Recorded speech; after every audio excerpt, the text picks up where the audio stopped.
Hey everybody, I'm live. It's John Hope Bryant, founder, chairman, and CEO of Operation Hope. Also founder of Bryant Group Ventures. And for those who don't know it, Bryant Group Ventures 25 years ago almost funded Operation Hope. Was the first donation made to Operation Hope. My idea after the Rodney King riots came from my company. And I'm still backing the company today. I'm a member of Operation Hope, a supporter of Operation Hope. So yes, I'm the CEO of Operation Hope, but Operation Hope came from me being an entrepreneur and a businessman first. And this is basically my, I'm a philanthropic investor. I get all of my people together in the world, my growing family of relationships and friends to support this mission to change the world. Now, if you have comments, I see some folks that already joined. You can put them right here. I will respond. Hey, Mary from Alaska, nice to see you. If you have reflections and thoughts, you can add them here. You tell a friend, let them know that to join into this series either live. I'll be doing this for about 8 or 9 more minutes, or in the future. So people say, what is John Bryant about? Like, why is he doing this? Is he trying to run for president? Somebody put on the last comment, oh, John Bryant for president. Is he trying to run for mayor? Every time I move to a new city. Oh, is he trying to be mayor? No, I am not. I do not want to be mayor. I do not want to be governor. I do not want to be U.S. senator. I do not want to be a politician. I am not running for president. Right? I want to help save my people. That means everybody. I want to help to spark a movement to change the world. I want to be a disruptor, just like Steve Jobs was a disruptor. My role models are Abraham Lincoln, Frederick Douglass, Dr. Martin Luther King Jr., Ambassador Andrew Young, a sprinkling of Malcolm X. Fast forward today, Dr. Dorothy Height, who's a bad sister, Steve Jobs. Steve Jobs didn't change the game, he transformed the game. He was a disruptor and changed all of our lives. So what am I about? Who am I about? Oh, I'm going to get this question my whole life. I don't know, John. I don't understand this dude. First of all, I don't need you to understand me. I mean, I'd like to understand you. I'd like to get to know you. But my self-esteem doesn't depend on somebody else acknowledging me. It's not what people call you. It's what you answer to that's important. That's a Dr. Cecil Chip Murray quote. And never answer out of your name. And to argue with a fool proves there are two. If I don't like me, I can't like you. If I don't love me, I can't love you. If I don't feel good about me, I'm not going to feel good about you. If I don't respect me, I'm not going to respect you. And if I don't have a purpose in my life, I'll make your life a living hell. Whatever goes around, comes around. So luckily for me, Juanita Smith gave me a high self-esteem. So I know who I am, basically. But I think it's important for me to explain myself to others. Oh, thank you, Mary, being the change need. Rakita, my cousin, I'm loving this live role you are on. Thank you very much. It's a series. I'm going to do this unpack this as a series. I'm making my mark. LaShawn, thank you. Salim joined in. Hello. Carol joined in. LaShawn joined in. So we're increasing this conversation, this new conversation around civil rights. So, people, oh, he's a Republican. Why am I a Republican? Because I understand money? That's just so stupid. Oh, he talks white. Huh? No, it's English. It is English. You go to Japan, you speak Japanese. This is English, you fool. He's a Democrat. Why am I a Democrat? Because I know President Bill Clinton? No, he's just a good man. I mean, he's just a good, decent man, right? So, I mean, look, I have served 3 U.S. presidents, Republican and Democrat. One of the few blacks who've been a commissioned officer for both parties. I've been honored by the last 5 U.S. presidents. It drives me crazy when people say, I'm not going to talk to him, he's a Republican. No, it's one president at a time. Hello, everybody. People say, oh, why are you talking to that man? He was, when President Bush was in office, he said, well, let me think. He's the president? I mean, you don't have 8 of them, 3 of them. And by the way, you've talked to them, you find they're actually pretty decent people. You may disagree on policy, but you can disagree without being disagreeable. I'm going to tell you a real quick story about politics. So I brought President Bush into South Central LA, and you're like, oh, why you got the president? Why you bring a Republican to South Central LA? I said, well, first of all, this has been Democratic territory for 40 years. Not like we got this place as a panacea. Let's start there. He's the president, number 2, and he wants to come, right? So anyway, then people were telling Reverend Murray, who hosted the event, oh, don't bring that man here. Then told the LA Times, they published it. So I get this phone call, very prominent person. We don't want this guy coming to South Central LA. We're going to, suggest we shut down your event. So I said, well, you tell that person, very prominent. I agree with them. If they don't want me to bring President Bush to South Central, I will just cancel the event. It was the next Monday. This was Friday, and the LA Times was listening. I said, you just tell them one thing. There was a private meeting with the president before the public meeting, and I had that person sitting next to the president. in a meeting of 18 people. Just tell them that, but I'll cancel it if they are so offended. Message comes back, oh, no, I was misinterpreted. This is a fabulous thing. Translation. When it's not part of them, it's a bad thing. When it is part of them, it's a good thing. Try to include as many people as you can in your world. And so that's what I'm trying to do here, is try to include you in my world so no one is offended or threatened by it. I'm not trying to be a politician. So let me tell you what I am trying to do. I'm trying to change the world. I think there was a calling on my life from a young man, and I was given some unique skills and talents and some gifts. And I'm creating a battering ram for poverty eradication and empowerment. I think that civil rights was waged and won in the streets. Very necessary, very important. I wouldn't be here without it. But civil rights will be waged and won in the suites, whether it's an office building or a conference room or an academic room, a classroom, whether it's a church room, whether it's a hotel, a ballroom, wherever you are. The new movement's not in the street so much, it's in the suites. And so while I respect all those who need to picket, and I think there's a reason that occasionally to picket, we got to upgrade our software and not just picket. We can't just be about what we're against. We've got to figure out what we're for. We got to build an economy, because even if you want to distribute money like a socialist, you got to first collect money like a capitalist.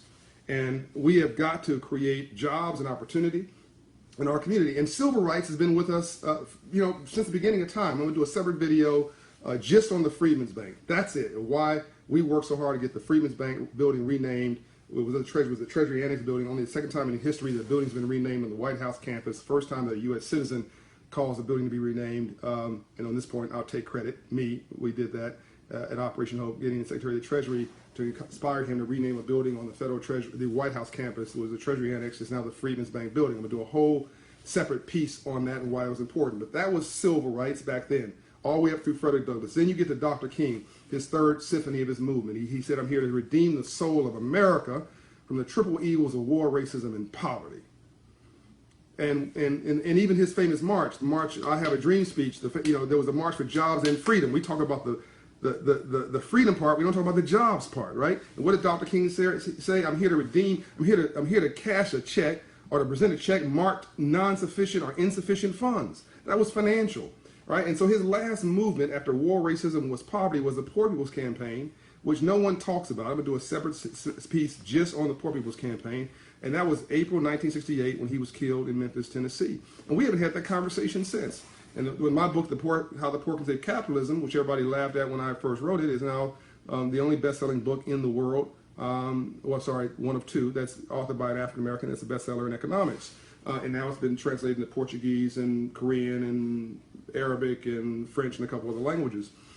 And so I'm trying to spark a movement of civil rights, to create a platform for the empowerment of the poor, the working class, and let me see if I'm talking to you now, the teetering class, folks with too much month at the end of their money.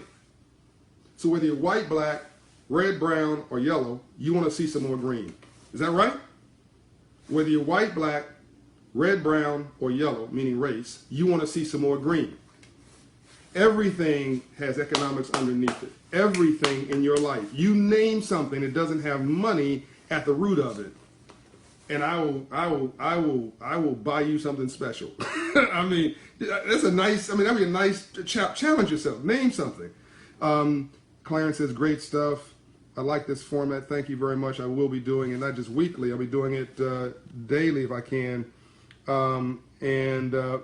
So we need to get out of this fog that we're in, and we need to upgrade our software, and we need a new movement for a new, you can't have a movement without young people. You got all these young people out here with all this energy, but there's nothing positive for them to put it in. So then we are surprised that they put it into something negative. Ambassador Andrew Young, one of my mentors, was talking about all the folks coming out today with these, all this energy and all these movements calling this a civil rights movement. It's not.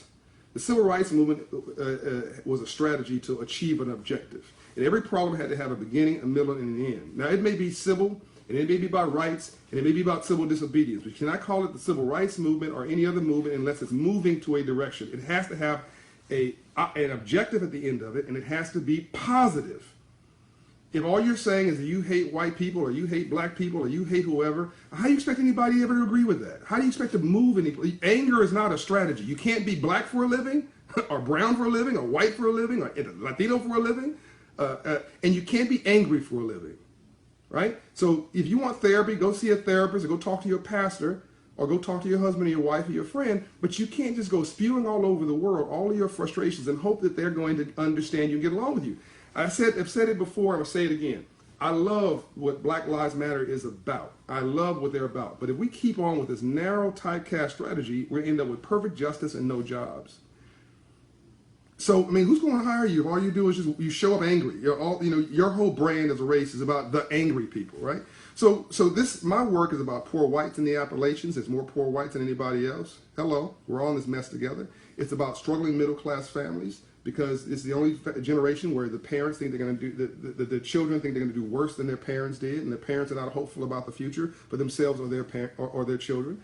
It's the only generation. Well, middle class used to be one parent working. It was basically a blue collar job. The one parent stayed home as a domestic engineer and raised your children. Today, it's two parents working, middle class. It's white collar, not blue collar, but you aren't making any more money. You got too much month at the end of your money.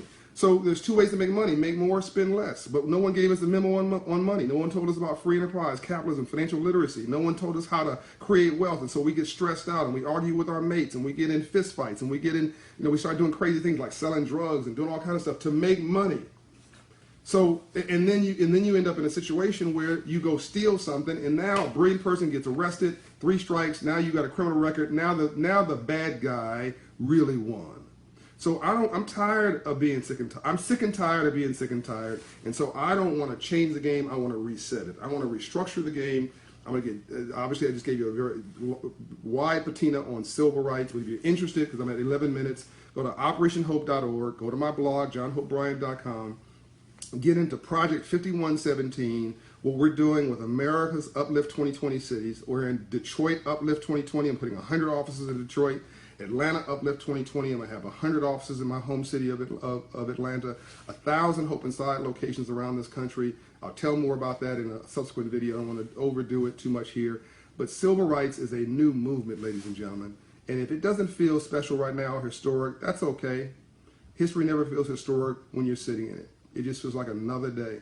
It takes 25 years to look back at a moment and go, wow, that was historic. And Dr. King had 70 employees. That's it. 70 employees in the SCLC organization, and he changed the world. And he did it without firing a shot.